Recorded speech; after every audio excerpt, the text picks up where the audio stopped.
league. We can't wait for July to at least talk about what happens on the field. But it's a big offseason, a big one for the Arizona Cardinals.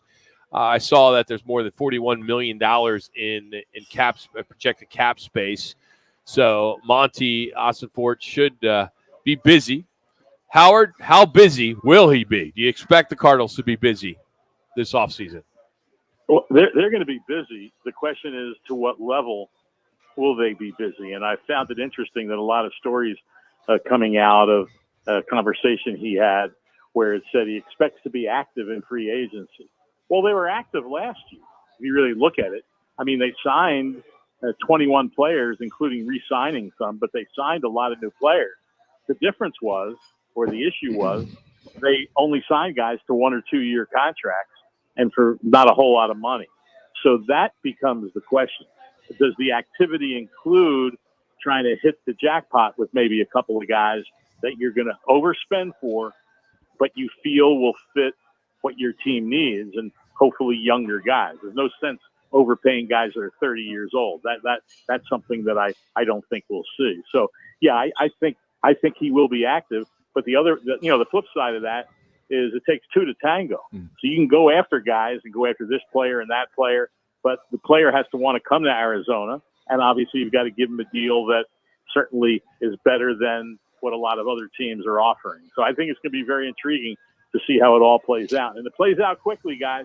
The league year starts March 13th, but negotiating can begin March 11th. And we know what happens with that. Deals start being announced, even though they're not official, but agreements are made. So here we are, the 22nd. So we're only, 18 days away from a lot of stuff starting to happen. And we'll see how involved the Cardinals are in that fast part of the market where the prices are very high. From what you can gather, Howard, Hollywood Brown, how motivated is this team to keep him? Does he want to stay here? I know he's going to be able to go shop his wares out there, but he hasn't really set the world on fire as far as what he's done the last few years. Do you feel that he will still be a fit or will still be with the Cardinals next year? Now, I don't know if he will be with them. I think he can be a fit. I do know he wants to stay here. And so the question becomes, what is his value right now? And I agree with you. His value isn't particularly high, coming off a foot injury, and he hasn't been that productive. He's been pretty good when he's been out on the field, but he hasn't been on the field. So I don't see another team stepping up and saying, we think Hollywood Brown is worth, even Christian Kirk money, 4 years at $18 million a year. So I think the Cardinals are willing to bring him back, but I would think that would be on a very team-friendly 1 or 2 year deal that is pretty deep in incentives, still pays you good money, but you're not committing a tremendous amount. So I think the Cardinals would like that to happen. The question is Hollywood Brown willing to do that? Or do you basically let him go out into the market and see what's out there, see what is realistic before something happens? And I think that would certainly be a possibility.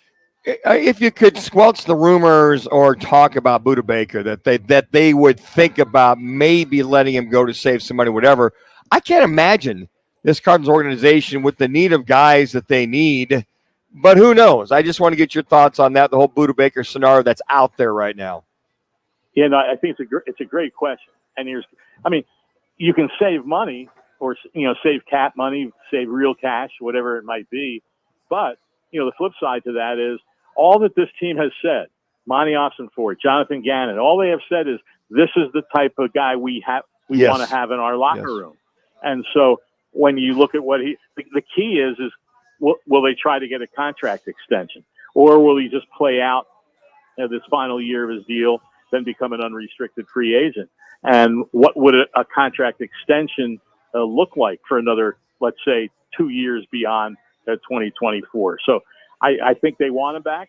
For everything Budda said, he would like to be here. But, hey, you know what they call this? You called it the off season. This is the business season in the NFL. And as much as players have a certain amount of loyalty to teams and all that, they also realize it's a business.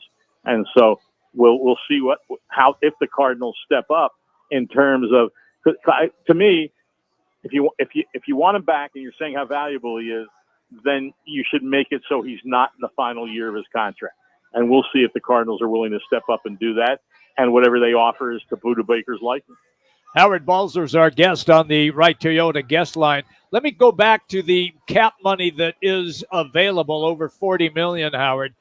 Do you see them looking for linemen, either offensive or defensive linemen, to try to shore up both of that side of the football with some of that cap space, or are they just going to try to utilize the draft?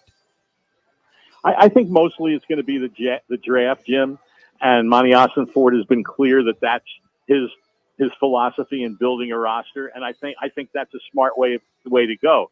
But you can also be smart in free agency and get guys that can come in. I think it's important. I mentioned earlier not signing 30-something guys. Sign guys coming off that first contract that have played 4 years in the league, are still, maybe 25, 26 years old, that you're going to get some really good years out of. And I think, I don't know if that would be an offensive lineman. I think there's, a lot of guys, a lot of times on the offensive line, you can get, that don't break the bank. But if we're talking about a really good defensive lineman, a guy who eats space on that defensive line, if we're talking about a top line cornerback, that's going to cost you money. I think those are two areas that if you're going to upgrade your team, you're going to have to spend a good chunk of that. But let's remember, too, the way a lot of free agent contracts are structured, even though they have a lot of average per year and a lot of guaranteed money, they're also structured not to take up a lot of cap space in the first year of the contract. And so you're struck because you're giving a guy a big signing bonus, which is prorated, and so you give him a low base salary, and all of a sudden that cap hit is not that high. And so, $41 million is a nice number to have, but you also don't want to, clear it all out with just a couple of guys, which I don't think they would do anyway. So I think there's a real possibility of getting some quality players that fit what they are doing, but that won't really, set them back in the cap for this year or even in 2025. So all that being said, Howard, you're going to the combine next week. I don't know if you're going or not, but have you talked to them in reference to their strategies, what they want to look for, or predetermined before the draft at the combine?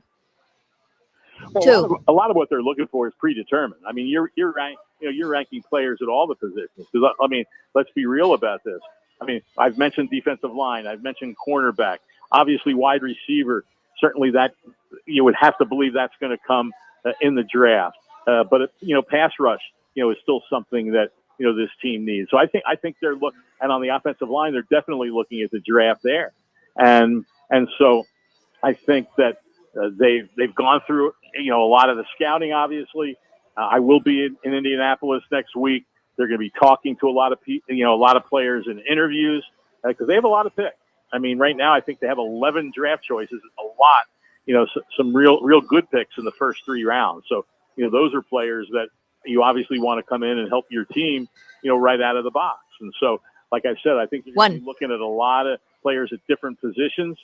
And I think they recognize value. They recognize the type of players they want to bring in, and that will be their big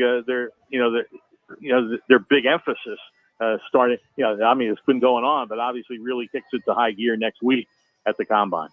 He's Howard Balzer. Check him out on Twitter or X, HBalzer721. Howard, appreciate you. Have a great week.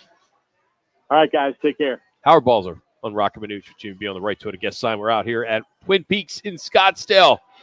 Throwback Thursday. We'll be right back on What's on Tap. I'm glad there's no more coffee. You never know.